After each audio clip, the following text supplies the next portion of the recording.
mucha gente preocupada por el cambio climático y por tener una participación activa en esta lucha.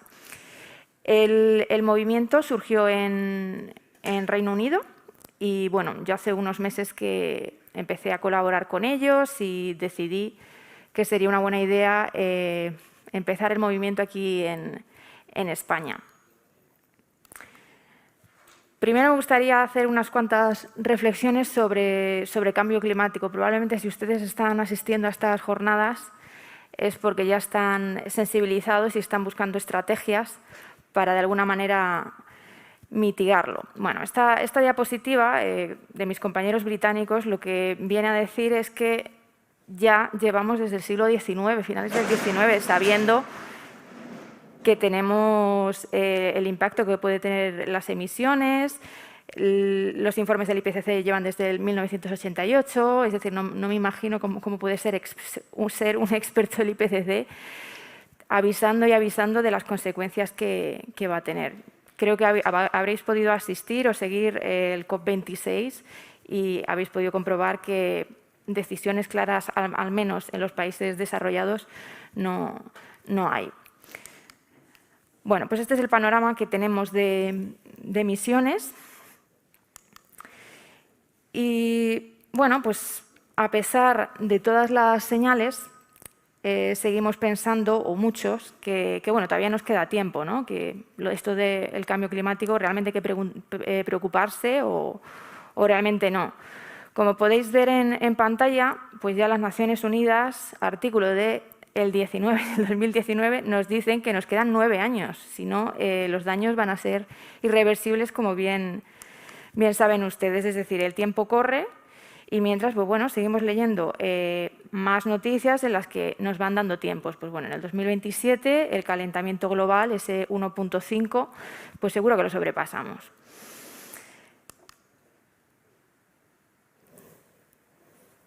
Esto que ven en pantalla es algo que empecé a leer hace unos meses, porque cuando hablas de calentamiento global parece que solo es pensar, bueno, es que se va a elevar el agua y total, como estamos en Madrid, hasta que nos llegue aquí que se preocupen los de Venecia, ¿no? Pues no. Esto del permafrost, no sé si merece la pena investigarlo. Les presento un póster, una presentación del COP26, de lo que puede ser y ya está siendo como una reacción en cadena, tanto liberación de más metano a la atmósfera como liberación de virus, bacterias del Pleistoceno. Imagínense si no sabemos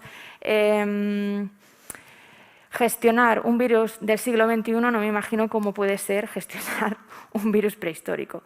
Bueno, pues a raíz de todas estas inquietudes, los compañeros británicos hace 2 años pues salieron a la calle, empezaron a formar asambleas y de esta manera surgió ACAN. Entonces, por resumir un poco cuál es nuestro ADN, como les decía, somos una red internacional de personas voluntarias, arquitectos y profesionales del entorno construido, que hemos unido para tomar medidas de forma crítica con el objetivo de transformar nuestra industria frente a la doble crisis climática y ecológica. ¿Cuál es nuestra misión? Pues principalmente abordar el modo en que se construye, opera y renueva nuestro entorno construido en respuesta a la emergencia climática.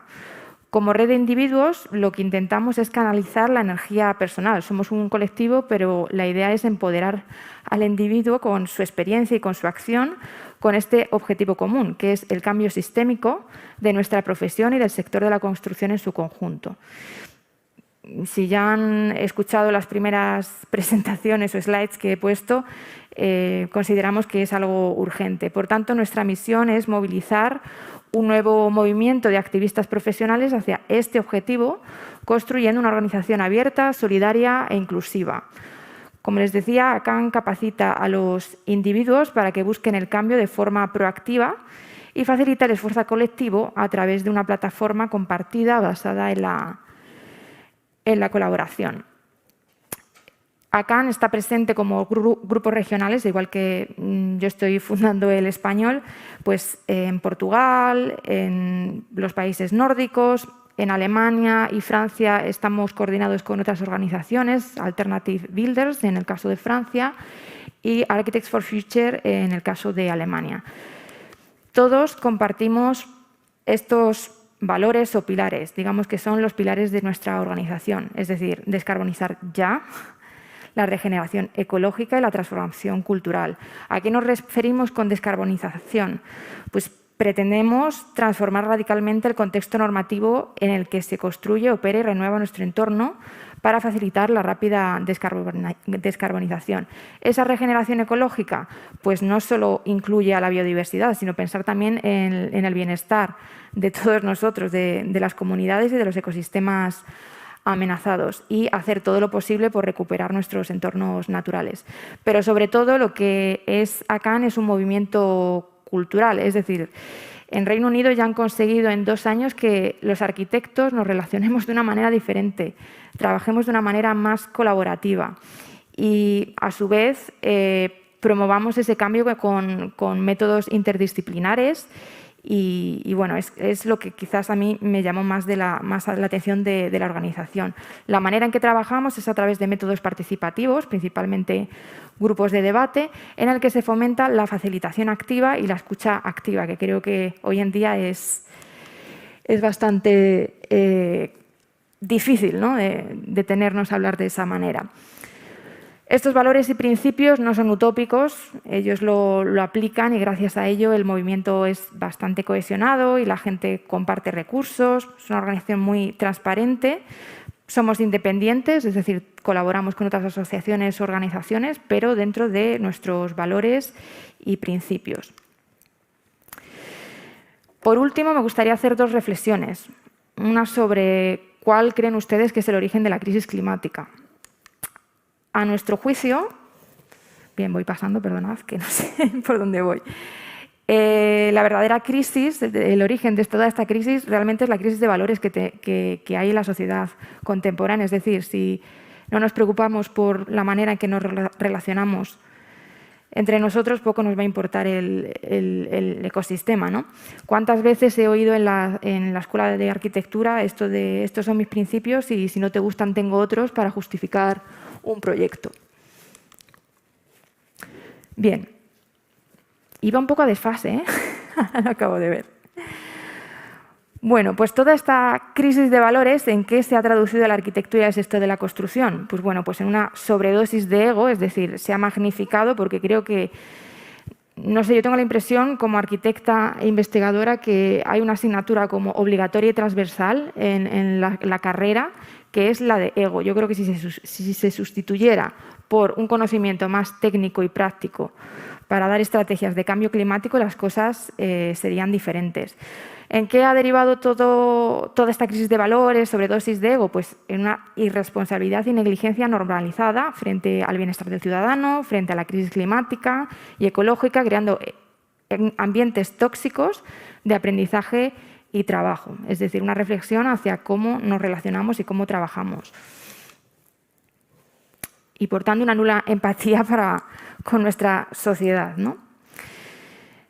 Otra cuestión es si Europa superará a tiempo a mi juicio, trauma del movimiento moderno. Yo he estado viviendo y trabajando en Asia y creo que aquí seguimos un poco acomplejados por el legado de Le Corbusier, de todos los maestros. Yo creo que estos señores dieron respuesta a su época, a unas circunstancias, y nosotros vivimos en otras. Si seguimos emulándoles, que yo creo que ya muchas veces pasamos a caricaturizarles cuando descontextualizamos su arquitectura, es una manera irresponsable de ignorar nuestra realidad.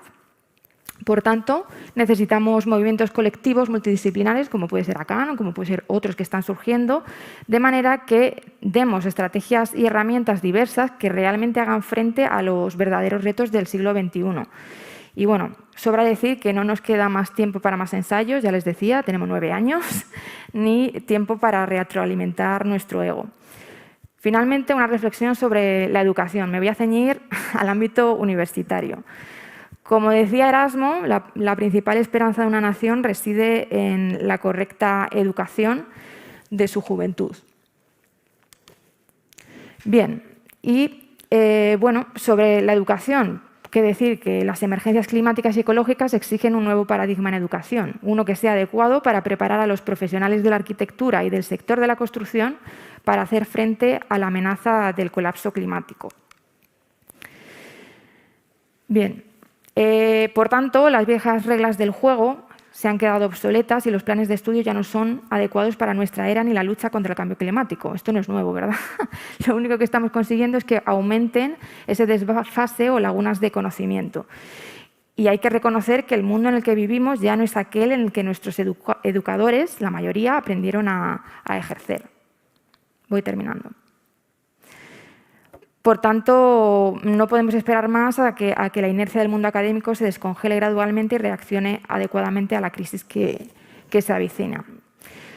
Despedirme con este manifiesto por todo el conocimiento que la historia de la arquitectura nos ha brindado, por todas las personas cuyas historias, memorias y bienestar se ven configurados y determinados por las ciudades y edificios que diseñamos, por todo el avance tecnológico y científico que facilita el desarrollo de nuestra profesión y por verdadero respeto a lo que significa ser arquitecto. ¿Volvemos atrás? ¿No? Bueno, pues se lo leo. Pues que tenemos que actuar ya, que todos somos indispensables en la lucha climática. Ha sido una ponencia colectiva donde han participado